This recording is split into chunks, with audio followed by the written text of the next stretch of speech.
नमस्कार। हरिभूमि टीवी पर आपका स्वागत है।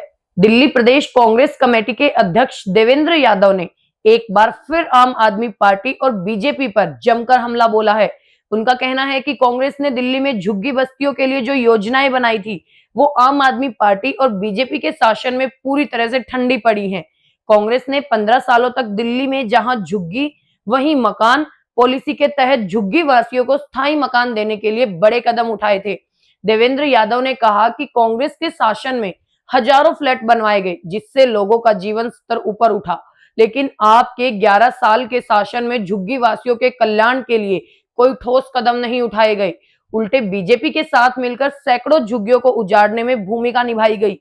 देवेंद्र यादव ने दिल्ली के मुख्यमंत्री अरविंद केजरीवाल पर आरोप लगाया कि वह चुनावी प्रचार में लोगों को सिर्फ भ्रमित करने की कोशिश कर रहे हैं। उन्होंने कहा, केजरीवाल मुफ्त पानी और बिजली की रेवड़ियां बांटने की बात करते हैं, जबकि सच्चाई ये है कि झुग्गी वासियों को बिजली और पानी के हजारों रुपए के बिल चुकाने पड़ रहे हैं। छोटे से कमरे वाली झुग्गी का बिजली बिल 8,000 रुपए आ रहा है। ये कहाँ की नैतिकता है? देवेंद्र यादव ने बीजेपी और आप दोनों पार्टियों पर झुग्गी वासियों के मुद्दे को चुनावी तमाशा बनाने का आरोप लगाया। उन्होंने कहा, गंदगी, कूड़े के ढेर, टूटी नालियां और जल भराव की बदहाल स्थिति झुग्गी वासियों को रोज झेलनी पड़ती है। लेकिन हर चुनाव के दौरान केजरीवाल बड़े बड़े वादे करते हैं और बीजेपी चुनावी नाटक करती है। इन पार्टियों को ये तक नहीं दिखता कि मानसून में झुग्गी बस्तियों में सड़कों और नालों में जल भराव हो जाता है। इन पार्टियों के नेता कभी भी उन बस्तियों में रहकर इन समस्याओं का सामना क्यों नहीं करते?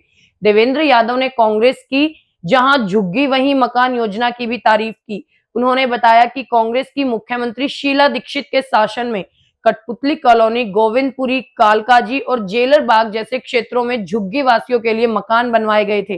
लेकिन 11 सालों में न तो केजरीवाल सरकार और न ही मोदी सरकार इन योजनाओं को पूरा कर पाई। यही नहीं, कांग्रेस द्वारा बनवाए गए 46,000 मकान ब्याज खंडर में तब्दील हो चुके हैं, क्योंकि केजरीवाल ने समय पर उनका आवंटन नहीं किया। अब यह सवाल दिल्ली की राजनीति में तूल पकड़ता जा रहा है। क्या केजरीवाल और बीजेपी की सरकारें झुग्गी वासियों के लिए सचमुच काम कर रही हैं, या फिर ये सिर्फ चुनावी सियासत का हिस्सा है?